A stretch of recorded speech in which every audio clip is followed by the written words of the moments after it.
میرا نام عمیر ہے۔ عموماً ذہن میں ایک بات یہ آتی ہے کہ ہم نماز پڑھتے ہیں، دنیاوی خیالات آتے ہیں، تو نماز تو ہم ادا کر لیتے ہیں، مگر بعد میں یہ محسوس ہوتا ہے کہ نماز ہماری ہوئی یا نہیں ہوئی، تو اس کے لیے شرعی ہمیں بتائیں کہ نماز ہو جاتی ہے اس میں؟ فقہی اعتبار سے اور اللہ پاک نے جو چیز مقرر کی ہے نماز کی کہ فرائض اور واجبات آپ نے جس انداز میں نماز ادا کرنی چاہیے تھی ظاہری اعتبار سے، وہ آپ نے جب ادا کر لی، فرائض پورے کر لیے، کسی طرح کے مفسدات اس کے اندر نہیں پائے گئے، تو جو فرض ہے وہ تو آپ کے اوپر سے اتر گیا، نماز تو آپ کی ہو گئی۔ لیکن ظاہر ہے کہ نماز کا جو اصل مقصد ہے وہ اللہ پاک کی بارگاہ کی حاضری ہے، تو بندہ جب نماز کے لیے آئے تو پوری تیاری اور اہتمام کے ساتھ آئے کہ میں اللہ جل شانہ کی بارگاہ میں حاضر ہو رہا ہوں، عبادت کرنے کے لیے آ رہا ہوں، اب اپنی ساری کی ساری توجہ اللہ پاک کی بارگاہ کی طرف رکھے، تو یہ اس کے لیے نماز کا اصل مقصد حاصل ہوگا۔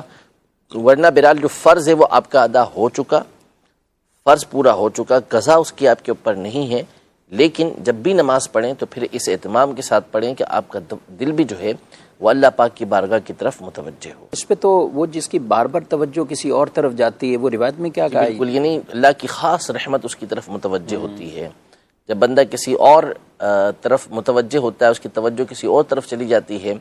تو ندا دی جاتی ہے کہ کیا مجھ سے بہتر بارگاہ کوئی ملی ہے؟ اللہ اکبر۔ تو پھر بندہ متوجہ ہوتا ہے، پھر ندا دی، پھر کسی اور طرف چلا جاتا ہے، پھر اس کو ندا آواز دی جاتی ہے کہ کیا مجھ سے بہتر کوئی بارگاہ مل گئی ہے، 3 دفعہ ایسا ہوتا ہے، پھر اس کے بعد اس کو صدا آواز نہیں دی جاتی۔ تو بہرحال اپنی توجہ نماز میں ہی رکھنے کی بھرپور کوشش کرنی چاہیے۔ اور جب یہ پریکٹس کرتے ہیں تو میرا خیال ہو ہی جائے گا نا، اس طرح کہ ایسا نہیں ہے کہ کوئی توجہ کسی کی ہو ہی نہیں سکتی نماز کی طرف، جب اپنی بار بار توجہ اسی طرف رکھیں گے، دنیاوی خیالات تو آ ہی جاتے ہیں ہر ایک کو کسی نہ کسی طرح، لیکن جب توجہ اس طرف رکھیں گے تو انشاءاللہ یہ بہتری آئے گی، اور نماز میں بھی آپ کو لطف ملے گا۔ بہت سے لوگ ایسے ہیں جن کو رکعت بھول جاتے ہیں، جب رکعت کا معاملہ ہوتا ہے تو اس وجہ سے بھی بعض ایسے بھی ہوتے ہیں کہ پھر وہ نماز سے بھی پیچھے ہٹ جاتے ہیں کہ ہمیں نماز پوری یاد نہیں رہتی، رکعتیں یاد نہیں رہتے، بالخصوص جن کی عمر کچھ زیادہ ہے تو ان کو بھی، ان کے ساتھ بھی اس طرح کے معاملات ہو جاتے ہیں۔ تو نماز کی طرف توجہ رکھنے کا ایک تو ہے کہ نماز کو اس کے معنی کے ساتھ یاد کر لیا جائے۔